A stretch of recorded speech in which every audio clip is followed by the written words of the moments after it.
Hi students, hope that all are keeping fine. So as we completed the 12th class poems, we are moving to the drama, that is The Tempest, written by Shakespeare. So we are following the same textbook what we are using the last year, that is the Beta Publications book. So hope that all you will have the same book. So we will begin the class. So as you know, in class 11th we have completed first three acts, act 1, 2, 3. Still we will discuss something about act 1, 2 and 3. In act 1, scene 1, the play opens with a shipwreck. The passengers are distinguished personalities. They include Alonso, the king of Naples, Sebastian, his brother, Antonio, the usurping Duke of Milan, Ferdinand, the son of Alonso, Gonzalo, an honest old councillor, and others. A furious storm is blowing together with the noise of thunder and lightning. There seems to be no hope of survival. Most of the passengers are screaming and shouting in desperation. The storm, representing chaos, violence, and disruption, gives the play its title, The Tempest. In Act 1, Scene 2, what we are seeing is the scene can be divided into three main parts. Prospero's tale to Miranda, that means Prospero is explaining to his daughter Miranda that how did he reach in this island. The story behind the cheating that happened in Prospero's life. Then the next point is, or the next part is, the introduction of Ariel and Caliban. These are the two spirits that we are seeing in this drama. Third one, the initial meeting of Ferdinand and Miranda. Ferdinand is the hero and Miranda is the heroine. The first two provide a flashback to previous events by explaining how the play's current situation came to be, while the third provides the first contact between the young couple that will form the play romantic interest.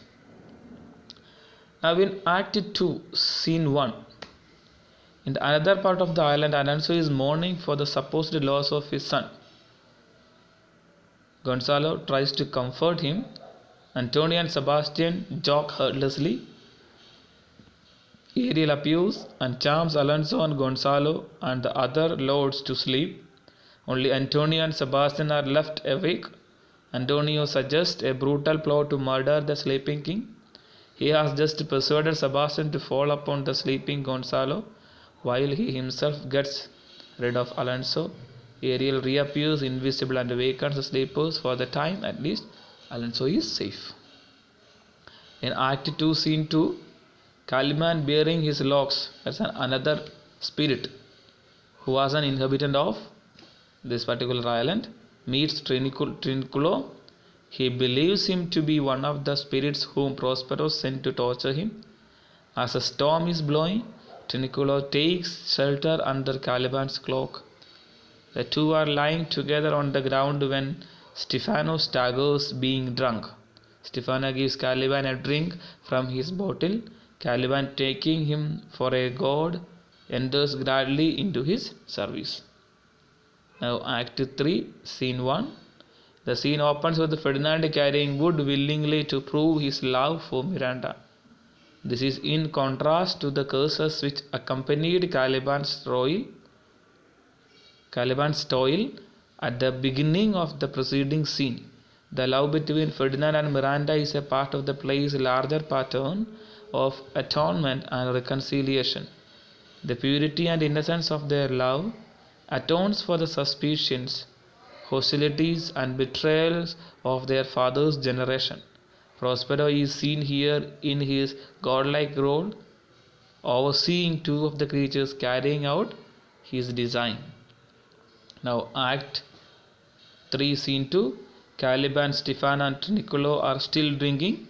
Caliban now sees a chance of taking revenge on his master and tells Stefano that he can lead him to Prospero's cell, where Stefano can get rid of him.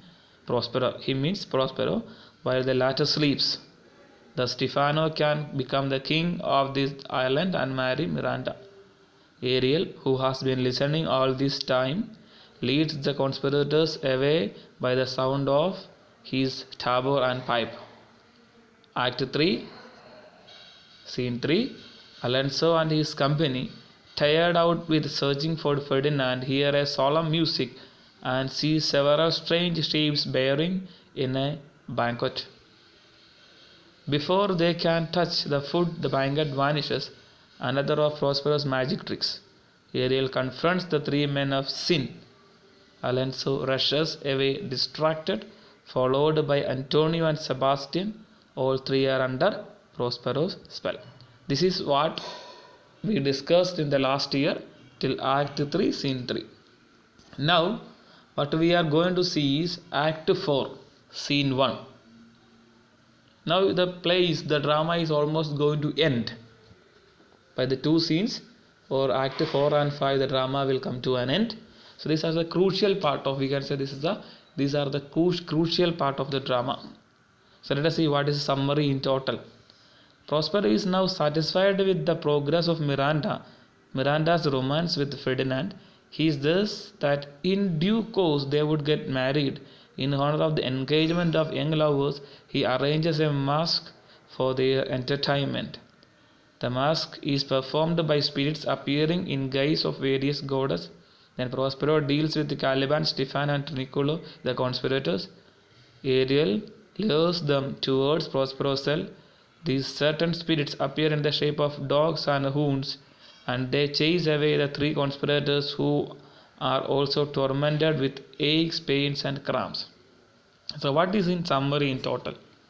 Here, the love between Miranda and Ferdinand, it's progressing. That means all the plans that Prospero planned is going well. And here they are planning to have engagement between Ferdinand and Miranda. So then, to entertain them, Prospero make a mask. Mask can be called as another type of drama that is displayed before some people to make entertainment. As we watch a movie or something, it can be called as. So here we will begin. So this is the summary of the chapter, and here we will begin the part. Scene 1, before Prospero's cell. Enter Prospero, Ferdinand and Miranda. So I will be reading the explanation. You can go through the real part. Okay. Prospero, if I have harshly punished you, your reward now compensates for it. For I have given you an integral part of my life, or all things for which I live. Once again I offer her to you. All your hardships that you suffered were meant to test your love for her, and you have succeeded well in the test. Here in the presence of heaven I offer you my priceless gift. O Ferdinand, do not misunderstand me, saying that I only sing her praises. You will find that she is above all praise, and that no praise is sufficient to describe her. So here we can see Prospero is speaking to Ferdinand. What is he saying? I might have punished you. So what? I might have punished you, harshly punished you. But now you got a reward. That reward can compensate all the punishment what I had given you. What is that what is that punishment? Sorry, what is that reward? Reward is Miranda, the daughter. What is the compensation? Miranda. Once again, he is saying, once again I offer her to you. So now, wholeheartedly I am giving her. In the beginning we could see that what Prospero was stopping Miranda. But it was just a an act by Prospero, because what he really wanted is they want to get in love. But he was acting that he was against in their relation. But here what he says, he is wholeheartedly offering Miranda to Ferdinand. All your hardships that you suffered, all your hardships that you suffered were meant to test your love for her. Why did I give punishment to you? Why did I troubled you? It is to, he says, it is to test your love to Miranda. And where did you reach now? You have succeeded. You have succeeded in all the tests. Here in the presence of heaven, I offer my priceless gift. Who is the priceless gift? Again, he is giving an adjective. Who is the priceless gift? Priceless gift is Miranda. Oh Ferdinand, do not misunderstand me saying that I only sing her praises. You don't feel bad that I am saying what is good qualities in my daughter. You will find that she is above all praise, but you will understand. When you come to know her in detail, when you come to know her when you are in marriage or when you engage with her, you will understand that what I said is less. She has more than that, the quality is more than that, and that no praise is insufficient to describe her. And you yourself will say that she is above all the praises. We are moving to the next one. Ferdinand, I believe it, even if an oracle were to pronounce differently. Ferdinand says that what? I believe. That is, these are the words of gods. He says these are the words of gods. I believe in what do you say, because I know her. Who?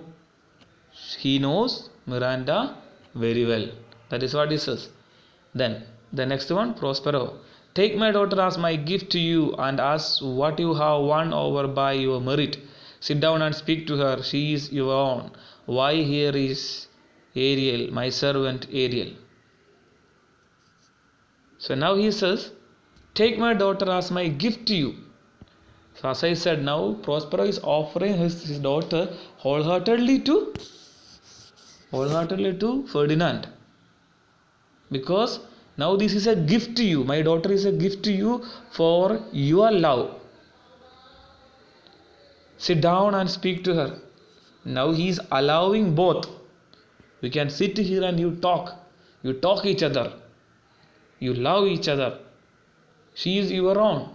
Now I won't come in between. My spirits won't come in between. You can have a free talk.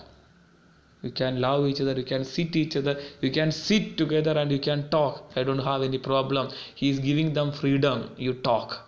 You love each other. Now he is asking, where is my beloved, or where is my faithful spirit, Ariel, my servant Ariel? Where are you? Enter Ariel. Now Ariel comes. Now Ariel, what would my powerful master wish? Here I am. Ariel is asking, what should I do for you? I am here. Prospero, you and your companions did your last duty well. I am going to employ you now in another task. Go bring the crowd here over whom I have given you control. Spur them on for a quick action, for I want to show this young couple an illusion worked out by magic. I have promised it to them and they expect it from me. Prospero is asking Ariel to call all his first congratulating them. For what? They have already done all the duties. What are the duties? They have already found out the plan what they were making. Caliban, all the teams were making, Alonso or Stefano, all those were making against Prospero and against Alonso. They broke all the plans. So Prospero had given what duty to these guys or these spirits? To watch all those people. They have done it well. And they are informing everything to Prospero. They have done it well. Their duties were done very well. Now I am going to give you another task. What task he is going to give? Go and bring the crowd here. You go and bring all your companions, the fellow spirits. You bring here. And what you have to do? You have to, I am going to create here a magic. What is a magic? I am going to entertain this beautiful couple. Who are the couples? Ferdinand and Miranda. I am going to entertain them with my magic. I have promised it to them and they expect it from me. I have given them a promise. I will make you entertained. And you are going to enjoy the life here. So that is what he is commanding, or he is asking Ariel to bring his companions. May I go at once? I will go now. What is he saying? Prospero, yes. In a twinkling of an eye, within a second, you go and bring them.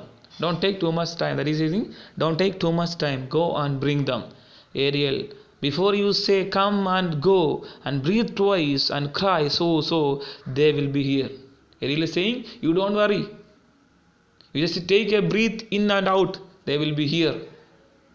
You say come and go. Within these two words, all the spirits will be here to perform the mask.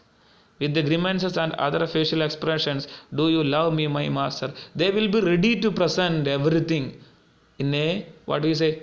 When we are going to present a drama, we will say quick. It means within that quickness itself, they are ready to present with all makeups, with expressions. They are ready with complete with makeup. They are on the stage to present.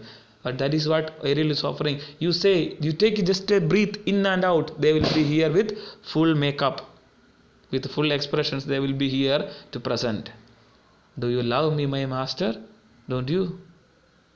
So he is asking, are you loving me, my master? Do you love me, my master? He is saying, yes, I love. So now next, Prospero, I love you much, my Ariel. Now come, my dear Ariel, bring here more spirits rather than less. Let them appear quickly, be silent, be attentive and be quiet. So now Prospero is saying, bring all your spirits, let them perform well. Now be silent, let them perform. What the mass, the drama is, let them perform. The soft music starts. Enter Iris. Now the spirits, the inferior spirits, those who are under the control of Prospero and Ariel, they are going to perform a drama there. It's called the mask. Okay, it's a drama. They are going to perform, and these spirits have taken the form of different Greek gods. These all, what you are seeing is these are Greek gods. Okay, enter Iris. Now the mask begins. Enter Iris. Who is Iris? It is said here, who is Iris? Iris is the goddess of rainbow. She is believed to, so I will point it out. Iris is the goddess of the rainbow. She is believed to the messenger of the gods, especially Juno. Who is Juno? Juno is the queen of goddesses. Okay, or queen of gods. That means she is the wife of Jupiter. Jupiter is the god of, or the king of gods, and that's why Juno is the wife of Jupiter. So that is, so here Iris is a messenger. Can call the goddess of rainbow. So he is calling whom? Ceres. Ceres is the goddess of agriculture, earth. Okay, Ceres is the goddess. It is given here. You can see Ceres is the goddess of agriculture and all the fruits of the earth. So we will see that Ceres, most gracious goddess of agriculture, presiding over your rich fields of wheat, rye, barley, vetches, oats and peas, tall uncovered mountains where the sheep feed, flat meadow covered with the fodder of the cattle, river banks overgrown with marsh, marigolds and reeds, which wet April adorns at your command to furnish garlands for virgin nymphs, and the clumps of broom whose shadows are the rejected lover seeks when he has lost his lady, with the vineyards, vines clinging to poles, and the sea beach barren and hard as rock, where you go to take the air. The queen of the sky, here it is mentioning Juno, to whom I am the rainbow and her messenger, commands you to leave everything and come on this grassy lawn in this place to play with her divine self. Her peacocks carry Juno here swiftly. Come, generous Ceres, prepare to entertain Juno. So now we can say, so here the comparison is made here. Why Prospero make this mask? It is to entertain Ferdinand and Miranda. So what does he mean that he is calling Ceres? Ceres, already we said Ceres is the goddess of agriculture, the goddess of all the fruits that's on earth. So here we can say Ceres is asked to come. All the explanations are given about Ceres. There is a goddess of wheat, she is a goddess of barley, she is a goddess of fruits, everything. And she is called about the sea. She is called here to bless. Bless who? Bless the new couple, the engaged couple. Who are those new couples? Ferdinand and Miranda. And here we can even say, here Shakespeare makes a comparison of Miranda to Juno, the goddess. So here, but her peacocks carry Juno here swiftly. Come, generous Ceres, prepare to entertain Juno. Now you entertain, Ceres, you entertain whom? Miranda. As you entertain Juno, the goddess, the queen of goddesses. Now, enter Ceres. Ceres is, okay, as per the call of Iris, the Ceres comes. Ceres, hail Iris, multicolored messenger, who never disobeyed Juno, the wife of Jupiter. You who with the wings of orange color drop honey on my flowers in the form of refreshing showers. These are the adjectives they give each other. First one, Iris say their detailed description of who Ceres is. Here Ceres is describing about Iris. Iris is already the goddess of rainbow and the messenger of Juno. Okay, they are describing clearly, and with each other. By the end they say what is their purpose. And with each end of your blue rainbow cover my green fields and bare plains like a rich scarf covering my proud mother earth. Why has your queen called me here to this lawn covered with green grass? So now Ceres is saying, explaining or introducing to us who Iris is. Okay, Ceres is first Iris has introduced. So as we have we say now, as we have jokers in the drama, they come to the stage and they introduce people, and it is the main characters. Okay, they are the people, those who give description about who are the main characters in the drama. Here it is, Iris is describing about Ceres. Ceres is describing who is Iris. Iris is describing about Ceres, who is Ceres. This is Ceres, and they are or he is Ceres, and they are explaining about. And the opposite, what he is doing, Ceres is explaining about Iris. Iris is the messenger of. So till then we don't have any idea about who, what about what, but we don't have any idea about who Ceres is, who Iris is. So they each other they are introducing to the audience or introducing to the Miranda and Ferdinand that they are this. Ceres is the goddess of agriculture and Iris is the god of rainbow and the messenger of Juno, the goddesses of the queen of goddesses. And here then the Ceres is asking, Iris, why did you call me, or your queen called me here? What is the purpose? Why was I called to the earth, to this place? Why was I called? Okay, I think till here it is clear for you. So here we stop. If there is any doubt, you can mention in the comments. If it is clear, you read a number of times. Okay, so by the end of this act we will complete the workbook, or if possible you complete till here the question answers what is given there in the workbook. You read again and again. If there is any doubt regarding this, you will comment it. I am ready to clear all the doubts. Okay, I hope it's clear. Thank you.